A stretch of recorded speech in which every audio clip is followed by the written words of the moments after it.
And this show is called Big Innings, and tonight was maybe the biggest innings we've ever had to celebrate for Team USA, and it came against Canada in the World Cup opener. We've been saying USA always plays good games against Canada. The two of them play great games against each other. This was an amazing game, an amazing way to start the T20 World Cup here in the USA. Well, Nate, I wrote an article earlier this week and I talked about the moments in kind of this rivalry and how they've signified things on a global stage, right? 1844, the first international game. And then went to 2018. Stephen Taylor made himself a cult hero, beating Canada, chasing 22 in the final over. And tonight, it was Aaron Jones making himself a cult hero in the first World Cup on American soil. How cool is that? I mean, this is a guy who grew up in both the US and the West Indies, representing the USA in the World Cup that's co-hosted by those two nations or by those two um, places. Sports. And now Yeah. he's the guy. He's the guy that everyone's looking to. And usually when USA, cricket posts their the scorecard or whatever, you usually see a bunch of people in the comments commenting the thing we both hate. World 11, this 11, that 11. Instead, they're saying Aaron Jones came out with a vengeance. And how cool is that? Aaron Jones, unbelievable innings. Second most sixes ever in a T20 World Cup innings. Just absolutely incredible from Aaron. Behind We only Chris Gale. I mean, what? Exactly. And this is not something we haven't seen from Aaron before. If you remember back to the 2022 minor league cricket finals weekend, he was incredible that weekend. That entire weekend, he was incredible. It was at Church Street Park. He was playing for Atlanta Fire in the minor league cricket. He didn't get a game last year for Major League Cricket. He wasn't retained for Major League Cricket. I'll tell you what, he is going in that supplemental draft. That wild card draft has Aaron Jones' name as the first pick so quickly. I think whoever has a first pick in that, whether that is LAKR or whoever it's going to be, they've already written Aaron Jones's name down and they're just waiting for the official. They can send that ticket in because I mean he just proved it. What more are you gonna do? They're gonna play at the same venue against international competition, and he just had the quickest half century by an American in T20 history. Come on, man. Biggest chase for USA in history in a T20. Yeah. 94 from 40, four fours, 10 sixes. They started talking early on about how he was celebrating every one of his boundaries, every one of Yeah. his sixes. That is when you know that Aaron Jones is in good knock. That's what he does. I mean, we've seen it so many times. You mentioned Church Street Park in 2022. How many times do we see him take a spinner over mid wicket and then right away hands up? I mean, that's what he does. And then when his teammates hit, same thing, hands straight up. It's a classic Aaron Jones thing. And there are a lot of people questioning Aaron Jones's place in this team. Oh, he's only in the team because he's the vice captain. Should he even be on this side? Should he be in the 11? And he shut everybody up. And I've been trying to tell a lot of people that Aaron Jones at his best, we've said this right on the show. Aaron Jones at his best is the type of number four we need because he's someone who can take build a partnership and then accelerate and let someone else just be the anchor. He can do both roles and he does it really well. And he's super talented against spin bowling. If you're going to see a lot of spin bowling coming in at four, he's the guy you want seeing it. Aaron Jones, I think, proved all the doubters wrong that he deserved to spot on this team. Well, yes, I understand the doubters because if you look at his history in T20 internationals, he has had a tendency to bat slow. We know that about him. Mhm. But so does Chris Gale kind of start slow for the first 10 balls too. So maybe we're seeing some of that. But here's the deal. I mentioned before on the show at one point or another, probably multiple times, that nobody has been affected more negatively by the fact that USA didn't play a T20 in 2023 than Aaron Jones because we saw him at the end of 2022. We saw a different T20 Aaron Jones in that minor league final. It was totally against the the stereotype people have of him, the typical Aaron Jones that people have in their minds. We saw how destructive he was with Jamar Hamilton that weekend. And this was that. This was the same Aaron Jones we'd seen before. So, man, it's just great to see we like Aaron. I think a lot of people like Aaron. And we know he's our best ODI batter. We know that he's been our best ODI batter. Obviously Gajanan Singh as well. Shea, Father Shea. We know that the three of them have historically been pretty much our best ODI batters.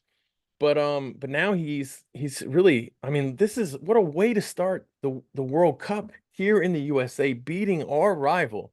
And they always have such great games. They always have memorable games. There's always something incredibly memorable that happens in a USA versus Canada game. And I'm hoping that the world sees that. I'm hoping that Americans see this, not just Americans who are baseball fans, but Americans who came from another country where cricket is big and they still follow that other country. There's nothing wrong with that. But we have a good product here. And I would love to see these expats embrace the American team and follow the American team as well. We have enough expats in this country. If they follow the USA team, we're going to have a big following for this team. And this is the kind of innings that spurs that on. This is the kind of innings that encourages that. Like I said earlier, right? We talk about what Stephen Taylor's innings did for really the town of Morrisville and the youth, right? It's like, okay, for the first time we were seeing this happen and we want to be on that stage.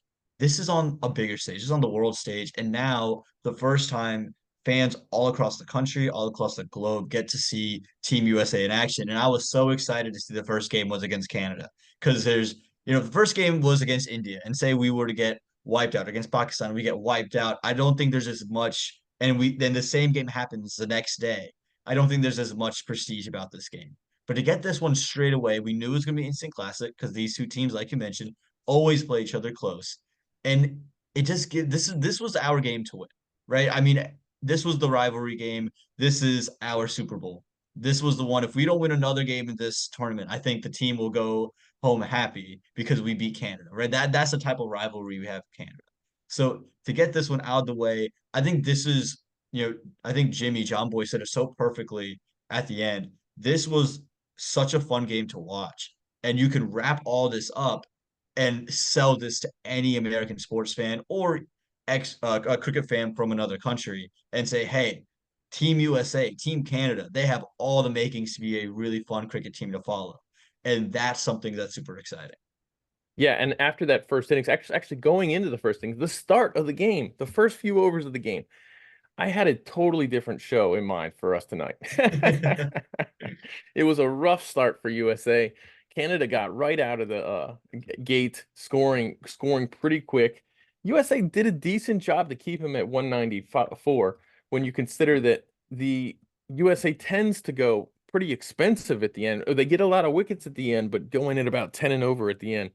You expected that to put the game out of reach, and it didn't quite do that. Well, it didn't Yeah, do it there's for just no one sure. there. Yeah, there's just no one there to restrict. I think everyone went for runs, including Saurabh today. Harmeet was your most economical at 6.75. I don't let it be lost in you, Nate. Ali Khan pulled the first ball of this World Cup. So he's got the first ball in Major League Cricket, first franchise league on American soil, and he's got the first ball in the World Cup on American soil. So that's pretty cool, both at Grand Prairie. Just thought that's a cool nugget of history. But unfortunately, that first ball was driven through extra cover for 4 runs by Aaron Johnson. So I mean, and that pretty much showed you how that first half of the innings was going to go, right? Canada just kept pushing and pushing and pushing, and I felt we were missing Nosh this Kenjige greatly. Harmeet Singh's terrific. I think Nosh does something a little bit different, right? I think Harmeet is more of the wicket taker, and Nosh is more of your restrictor. Nosh is the guy who's a little bit flatter through the air, changes speed, changes length, where Harmeet gives you a little bit more to go out there after and try and hit. Now, it's not easy to hit Harmeet Singh, but he gives you a little bit more to do. On this ground, the last time we saw Nosh Kenjige play at Grand Prairie Stadium, that was a minor league final. He was the player of the match. He took 3 wickets in what really seemed like, and it was kind of a similar story if you think about it. New Jersey Somerset Cavaliers, I think, were 69 for no loss after um like maybe 6 overs. I mean, they were cruising to a low total that Dallas Mustangs had, and then Nash Kenji game, boom, boom, boom, boom, changed the game, including a run out. He's the guy I thought we missed in that bowling lineup. You know what? We were texting about this. I totally agreed with you until I saw how expensive the spinners went in the Canada innings. And I thought, Mhm. okay, maybe there's something to this selection here. You need to have fast bowlers at Grand Prairie. But we know that left arm orthodox spinners have had great success there. They had such good success in Major League Cricket last season that we saw a bunch of them going in the draft this year. Very Mhm. high, very expensive. So that kind of perplexed me. Why you would take three left arm orthodox spinners in your team and not play two of them as you have throughout the whole last 7 games. Right. And while it was great to see Ali Khan, bowl that first over for plenty of reasons, sentimental reasons. The last 7 games, Saurabh Netravalkar bowled the first over of the last 7 games. Yeah. So it was strange to change. They had so much success. They were 6-1. It was strange to me to change this to win the toss and decide to bat second, to bowl first, and then what seemed like to me, it seemed like they were a little scared of Aaron Johnson. Uh, Obviously, we saw Harmeet bowl a lot in the power play. Now, as the game played out, we didn't know how this wicket was going to play. It averaged, I think, Right. 167, 168 first innings in Major League. And now Yep. we just saw a very, very fast wicket. And Yeah. and Dave Agnew said, according to the commentary, he cut the grass a little bit closer on the square uh, Yeah. than he did in Major League Cricket. The reason for that is pretty obvious. There's how many games were there on that wicket in Major League Cricket? There were a lot of games in a short Right. time. There aren't nearly as many games in this World Cup on that wicket. So they can afford to cut it a little bit closer. They can afford to have it be, a more expensive wicket.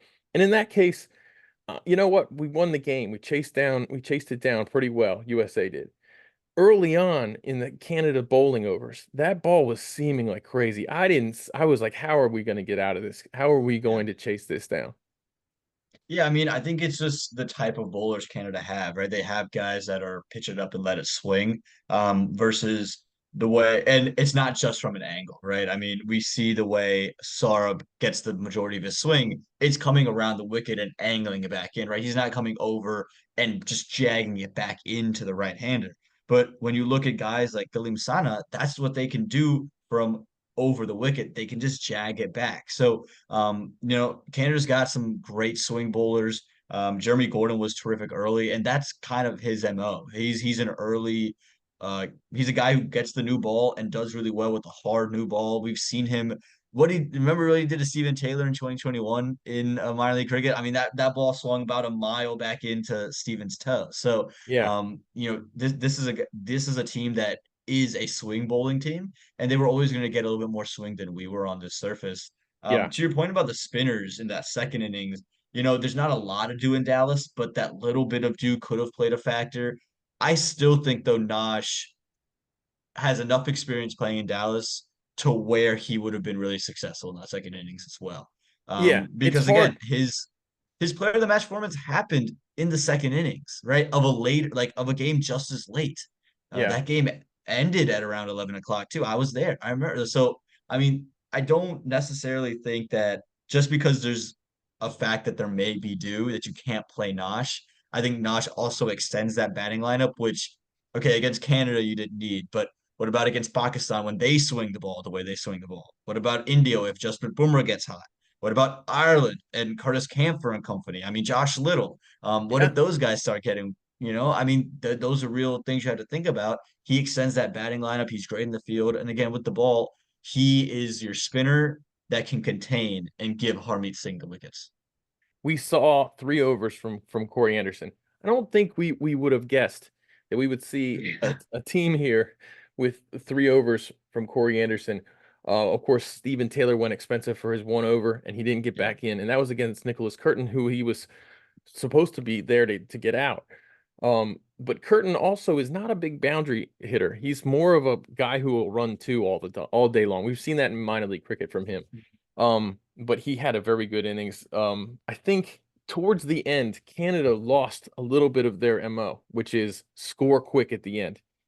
Who cares Sure. when you had as few wickets as they had lost at that point? go for it. They've got they got Nikhil Dutta still in the shed. They got Saad bin Zafar still in the shed. These two guys can score. When I think I would have probably rather have seen Haliger come in instead of Bajwa at that point. Yeah, Um, I think Haliger was a big miss in the batting lineup. I thought he was someone that to me he's the real X factor in this Canada side because of what he can do with the bat down the order, that he can come in, strike it around 200. We saw what he did with the ball. I mean, I think Haliger could have been the guy. And you bring up that interesting point, and it's a topic of conversation around the world of how do you go about the end of your T20 innings, right? Like, is it better to leave maybe a ball on the table or leave maybe two wickets on the table or three wickets on the table? Where do you go? Do you bat through your wickets? Do you bat through the balls? There's kind of this imbalance of ideas there. And I do think you're right. I think they ended up getting three boundaries off that final over, two sixes and a four, a couple with some singles. So it ended up working that final over. But throughout the last stage, I don't think they were as aggressive as they've been in matches previous. yeah, and this is I think where USA has a big advantage because first of all, you have the advantage of having some batters who are good part-time spinners. We didn't see Steven click today with the ball, but we know that he Right. can. He's Yeah. bowled well there before too in Major League Cricket. Corey Anderson, we know he's quality. And if you've got a guy like Corey Anderson who can score so quickly and with the bat, and he can come in and give you 3 overs of what looks like it was pretty much par bowling, you know, today. That's pretty darn good. When we mentioned Nosh could have been in this team, I felt like he should have been in this team. Of course, now looking back at it and seeing, like I said, how expensive the spinners went overall, except for Harmeet. My early judgment was Harmeet himself bowled so well. It was Mhm. 6.75 economy with a wicket, but his last over was pretty expensive.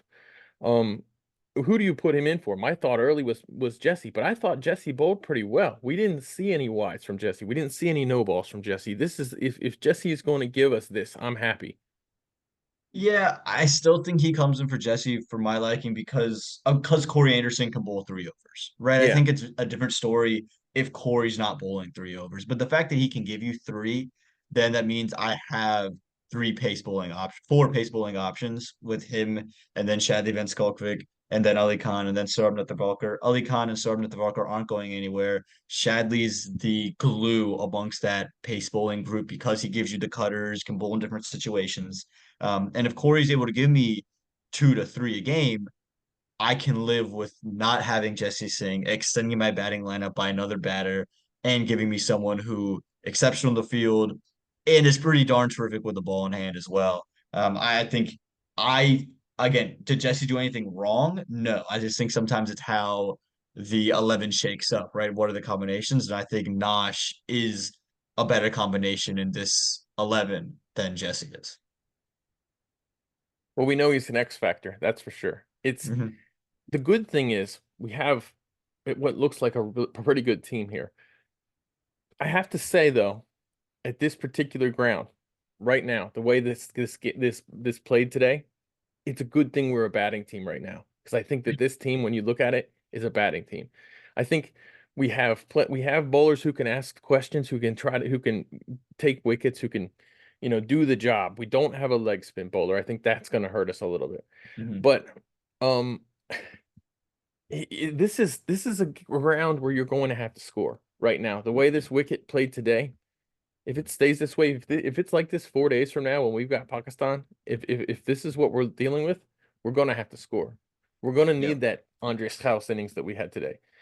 And And let's not forget about that Andres House innings real quick. Sorry, Nate, but that innings was such a mature innings in the sense of you're gonna forget that the USA were struggling early. Steven out without big time, scoring, big time. Monunk gone for just about 10 runs. Even Aaron Jones, he was 1 off 4. He wasn't finding the boundaries early. Then he started to click everything. But Andres didn't panic, didn't force it, said, All right, I'm gonna keep it ticking. We're going to score it around 100. And then he bumped it up to 130, 140. And, when they were all talking about his strike rate, Ian Bishop was talking about House's strike rate. I was almost laughing because how many times have we seen in minor league cricket that it's so effortless for him to score at 130, but he's also able to maneuver himself amongst what the situation demands, right? And as soon Right. as Ian Bishop said, I think he'd like to get his strike rate up to 130, he hits that ridiculous six off a short ball from Gordon over cover. All right. Gordon's not slow. He No. somehow he got that over cover and hits it for six. And then Bishop's like, all right, now he's at 130. What doesn't want to go down from here? I mean, Andres House has been deemed the best domestic batter in the country. And I think tonight he proved it, right? I think again, Aaron Jones had the flashier um overall, maybe more impressive innings, Yeah. but Andres House's innings is no more or no less important than what Aaron Jones did. No question about it. And Joe Hickey today on Twitter, he said USA went at 1 run per ball for the first 48 deliveries. That was followed by 3 runs per ball for the next 33. It's So you, ridiculous. you saw an incredible partnership there by the two, by Aaron Jones and also obviously whom you mentioned there, Andres House. This was really exciting to me to see. Obviously, Monarch was such a big player in the last couple of series, especially against Canada, the 4 games against Canada. Steven, when Steven got out of LBW, the way that he got out today, oh, well, that review was better than their first review. The first review was garbage when that hit above the knee I mean, roll. the wide review was even worse with Andres later in the game. But Steven getting out the way he got out, I was like, oh no, remember there was that spell about a year or two ago where he was getting out this way a lot. He was Yeah, getting out over the right arm over the wicket, yeah. LBW. And just not reading the length from that angle very well, unfortunately. So I'm hoping that he's gonna get over that. We have a lot of faith in what Steven can do. He's absolutely destructive. But our left-handed batters are gonna have to carry a load here, for USA, especially going against the bigger full member teams, who, in Pakistan, in India, who don't have like an incredible depth of right arm off break spin in their team, like maybe a Canada is going to have multiple people because they're going to be Right. ready for that sort of thing. So I'm hoping that we can get Stephen Taylor back in form here. We also have Corey was fantastic in the first innings, in the fielding Mhm. innings. First of all, his bowling was great. Um, but in the field, his hustle in the field, Corey is really caring right now. And He's rising to the moment. I mean, he he's is. absolutely rising to the moment like he did in minor league in 2023, like he did Yeah. in major league in 2023. It feels like he's just picking up the pieces. It feels like he's in the best shape since he's been since he's come here. And he's just found real rhythm. And Yeah. I think he's reinvigorated by this kind of competition and being a minnow and being the name amongst his team. No one's giving any credit to. He's like, all right, let's do this thing. I think in life, there's people who just love challenges. I think Corey Anderson's one of those people. I think he loves a challenge, and that challenge is what's going to drive. When things are comfortable, he might not have that same drive, but when someone's challenging him to do something, it feels like he just has this second gear to kick into. Yeah, and I'll tell you what, Jimmy made a great point at the end of the broadcast. He said that, and he had texted this to me. We were texting back and forth in between his spells, on the broadcast. He said he noticed Aaron Jones every time Corey would do something. Aaron Jones would come up and hype him up, and they were just hype. They were just kind of feeding off of each other's energy. We know that is Aaron. We've seen Yeah, him do that with his teammates in minor league. Hopefully, we'll see him do that for the Morrisville Raptors this year. I'm hoping he plays for the Raptors this year, come which on, we have Aaron. hopefully the draft coming up soon for that. Let's see how that goes. But man, I had also mentioned to a couple folks after that first innings via text. Let's see which Jeremy Gordon we get in the second innings, because we both know, you and I both know, we've seen Jeremy Gordon up close. We've seen him bowl for Canada for a while. Jeremy Gordon is capable of being incredibly good, and every once in a while he'll have a little bit of a rut. And he had a rut that over. My God, did he have a rut that over? 33 runs. Now, 33. in the other 2 overs, he only went for 11. We saw Yeah. both sides of Jeremy Gordon in the same game today. And I really feel for him. You don't want to see, you know, with USA Canada rivalry, it's a rivalry that's passionate, They want to beat the pants off of each other. They play against each other and with each other so often. But you also, us, being fans of North American cricket, you don't want to see anybody go through that Yep. that you know. And I really feel for Jeremy Gordon.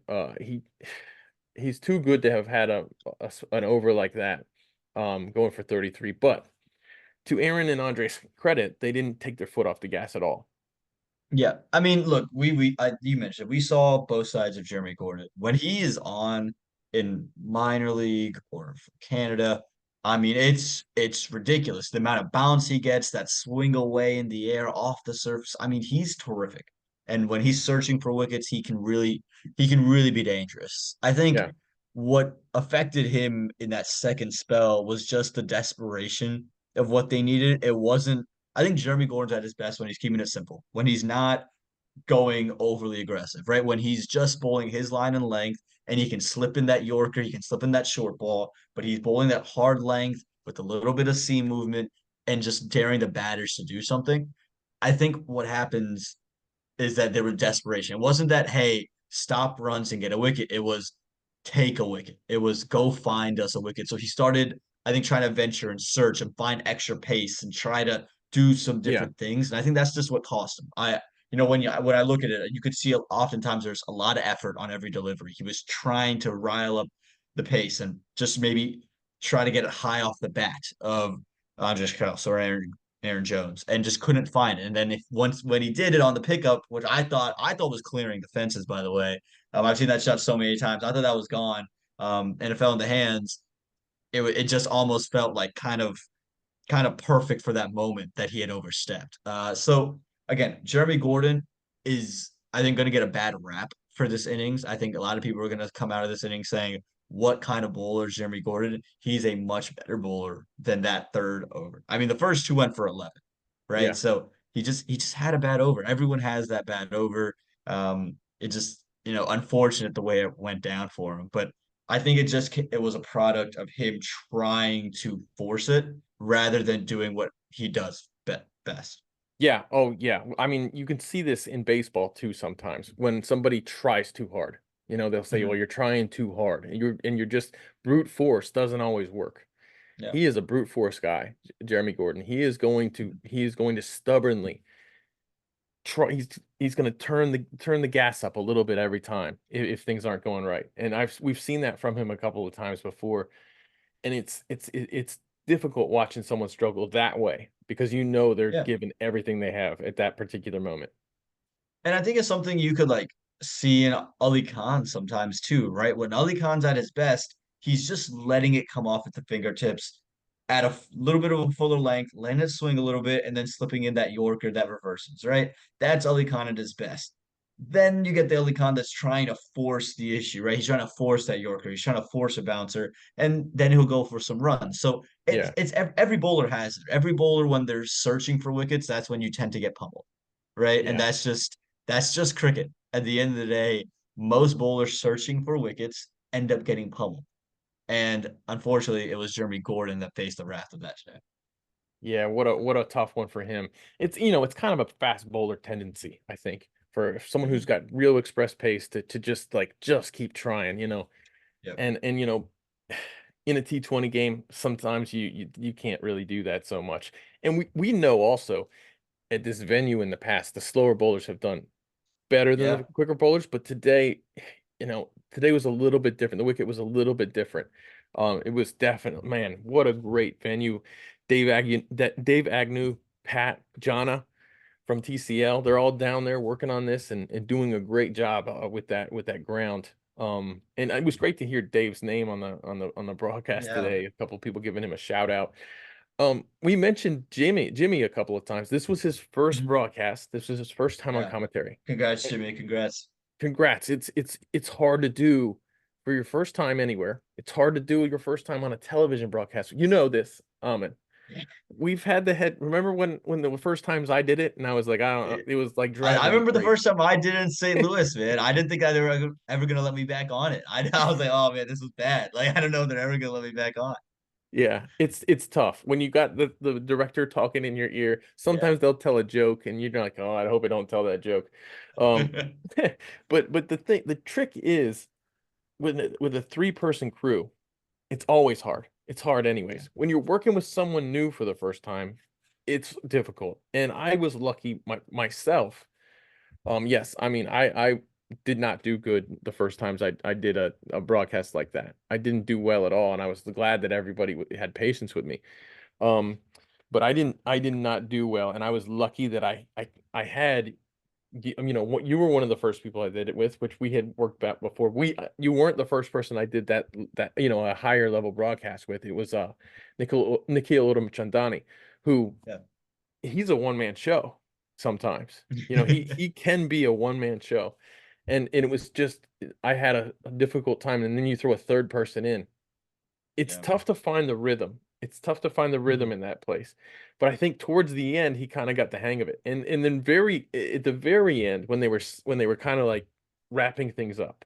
I thought he was very good there. Made a couple of really cool insightful points. He's going to get better and better as he goes. I'm looking forward to the content that he makes in between all Yeah. this. That's what Yeah. I'm really looking forward to. That's where he's gonna shine, like to the John Boy level of shining. Yeah. But I thought there were some nuggets in this broadcast, and I think the question he asked Taryn Finch when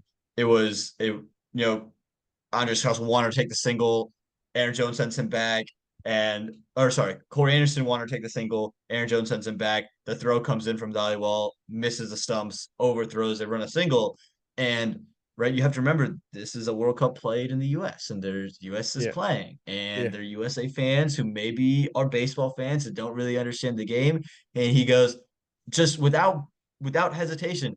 Vinci, is that like a strategy thing, where you kind of almost bait the overthrow? And I was like, that's perfect. That's beautiful. Because Yeah. even then, there is something of that as a cricket fan. You can still take Finchie's answer and say, Yeah. okay, that's actually like reasonable, right? When Finchie Right. says, no, it's just there's just too quick of a reaction. You're like, okay, that makes sense. But Right. so what I thought he did really well with those questions are he's adding context for an American viewer who maybe hasn't seen cricket, but Sure. then as a cricket person, a cricket fan, he's asking questions that you probably have, but just never Yeah. thought to ask because it just seems like that's maybe common knowledge, but it's not. It's just kind of de facto in that sense. You don't think to ask because no one's really questioned it. So he's looking at it from a new lens, and that's what's really exciting about Jimmy.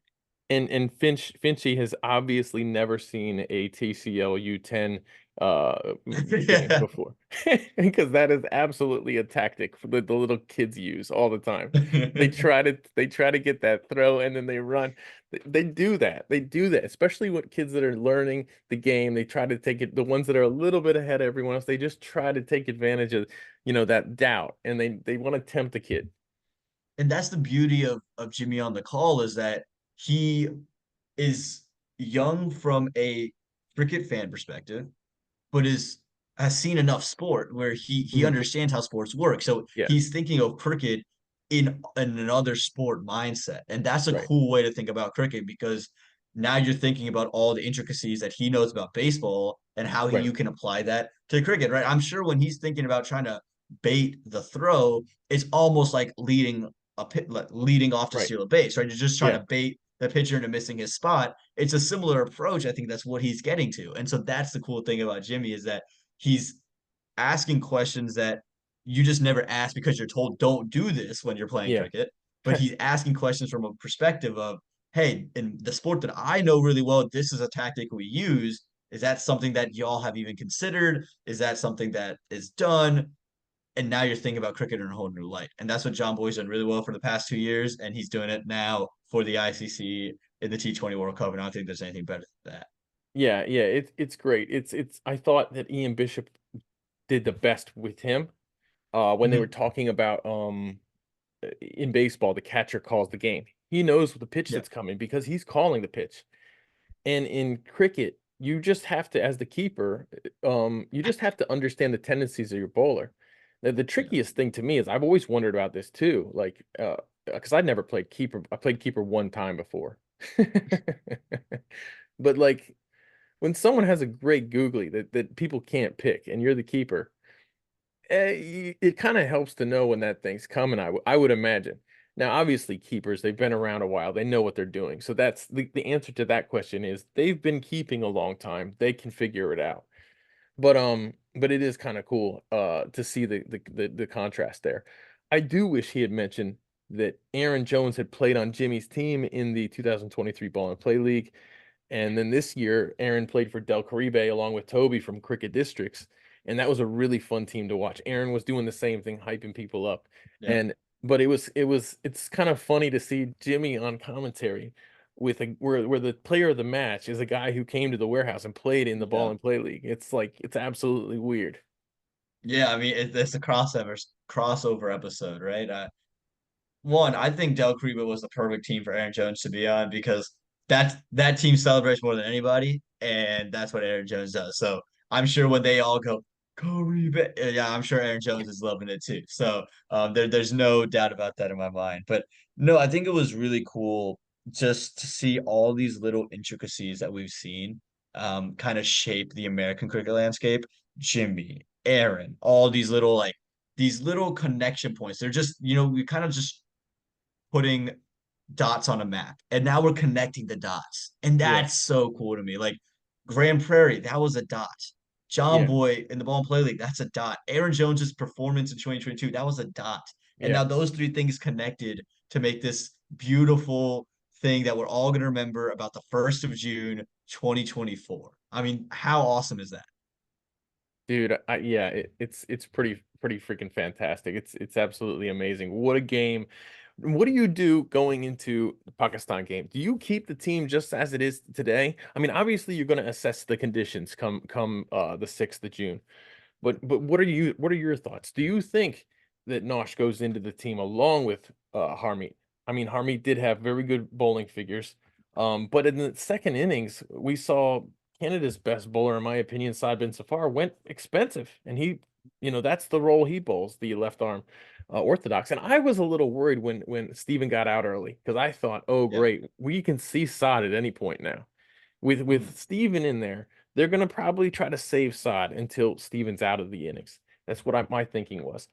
But now, obviously, at the time, the fast bowling was going great. There was no reason to Right. change anything.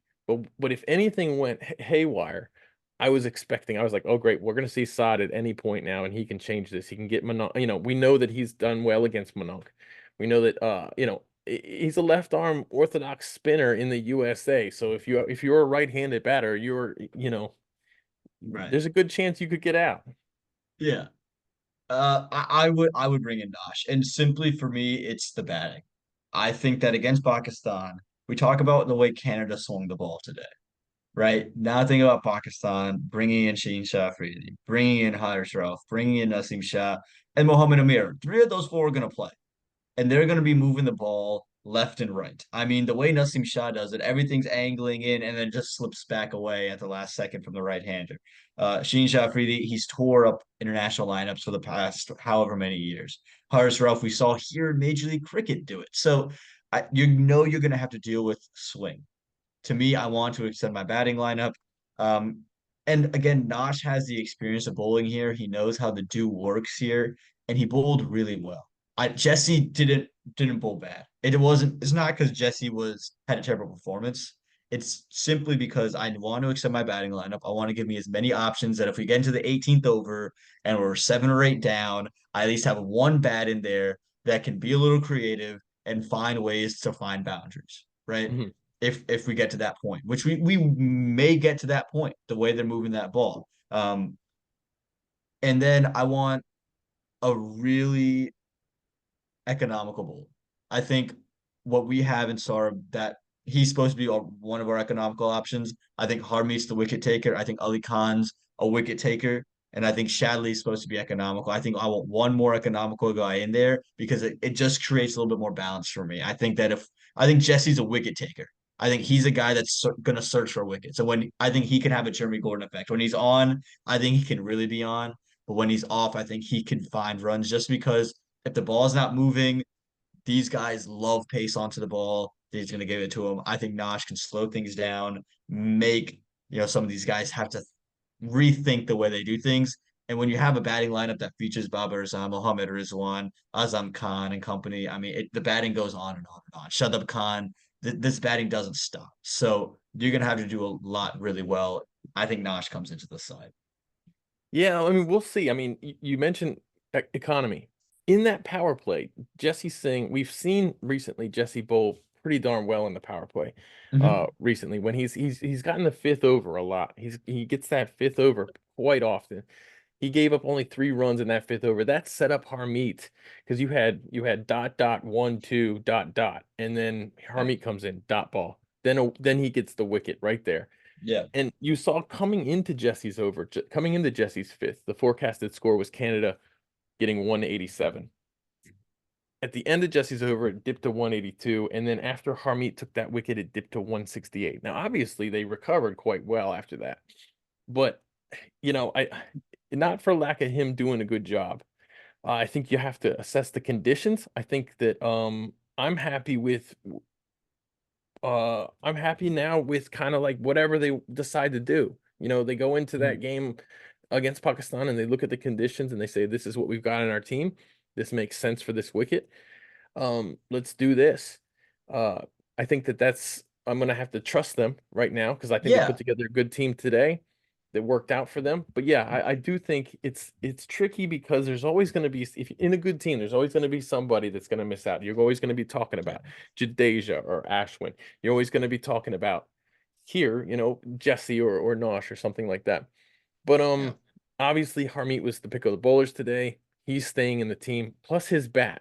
I think that's what I kept telling myself when the USA team started poorly with the bat was, you know what? You got some good batters coming in here. You got So, Corey up coming up still. You got Harmeet. If you can just get it to 16 overs with a few wickets in hand, is my thought was we got a real good chance on this wicket. And it just played better and better and better. And my God, that reminded me of the minor league final in 2022. The way that Aaron was yeah. just going. I mean, he was hitting it so clean. He was hitting it Oh out. man. We've been to The that slog ground. sweep. Yeah, yeah. We It's not an easy boundary to just clear the way he did. Even the smaller boundary. You don't just we saw only a couple of shots like that in Major League Cricket from the big boys. And so for Aaron Jones to do it, it's special. To your point, I don't think there's a wrong answer to that 11 question, to be honest with you. I think that I would personally put Nash in there, but if they go Jesse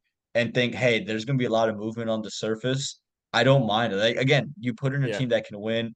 I just think that again, giving yourself enough batting. If yeah. batting is going to be the difference on this type of surface, I think to give yourself an extra batter to then after Harmeet, you can go look at Nitish and then go to Shadley and then go to Nash and Yeah. then have to go to Ali Khan and Saurabh. I think that's a big, big boost in that batting lineup.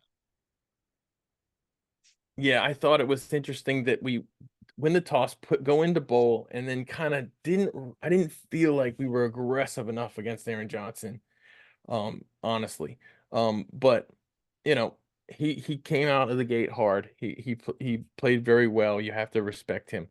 But I think keeping Sorab out of the power play was kind of, I think, in fear of what Aaron Johnson did recently against him. Now, if you'll remember, Sorab gave up 17 against him, but he got his wicket on this last ball Yeah. or second to last ball. So there's a risk reward factor there with Sorab against Aaron Johnson. Of course, we're not going to see that again unless Canada has a miraculous finish, right now. But even then, yeah, we're not going to see Canada again this series. Sorab only bowled 2 overs. That's weird. That's very weird. Yeah. And as you say, with if Corey's gonna bowl and Sorab's gonna only bowl 2 this game, yeah, you could argue very, very well that Nosh gets in the team next game.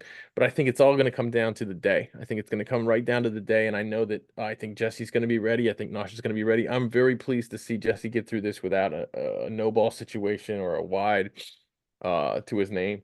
USA was also fairly tidy with the extras. There were 8 leg buys and 2 wides. Leg buys happen, you know, but only 2 wides the whole innings. And this is a team, and they were both Ali Khan, and that's the way Ali bowls. He risks the wide. But any closing thoughts? just how about that, Nate? We've been talking about the start of this World Cup. We were talking about the good, talking about the bad, but and we saw I think we saw it all in this game, right? We started with the bad, but the night got progressively better, and then there was a speed bump, but we finished on top. Aaron Jones, unbelievable knock. Andres Krause, unbelievable knock. This is what USA cricket is. This is what USA cricket can be. This is why cricket is such a great sport and why it can work here because we have such great players, such great facilities, great fans, and if you can build that fan base and expand it out past the likes of our Discord and keep adding members to our Discord, I think that could be really fun. Um, but June 1st, 2024, that you remember I think it's October 18th. Now, I could be very wrong about that day in 2018 that we beat Canada. I feel like it's October 18th or October 24th, but it's sometime in that range, I feel like. Um, but June 1st, 2024 is going to be a day to remember. 100%. And if you guys didn't see it, there's a t-shirt I helped I helped to make a little bit. It's Yeah. Abraham Lincoln sitting in his memorial in the Lincoln Memorial with batting pads on. This was PJ's idea, by the way, with batting pads on and holding a bat. And this part was my idea. I instead of four score, which Abraham Lincoln famously four score in 7 years, I wrote on it score four. So the flipped it a little bit there for cricket. But yes, check that out. Check that shirt out. It's floating around someplace. You can get your hands on it. Um, but man, Amin, you're down in Barbados now. Uh, we're gonna both be in Florida, it looks like, for the Lauderhill Yeah. games. So Super excited. hopefully we can get an episode out after every USA game, just like we did tonight. That's the dream, man. That is the dream. But hey, what a way to kick off the World Cup 2024. And now just on to more cricket. I can't wait for the next month. Awesome. Thanks a lot, Amin. See you, man.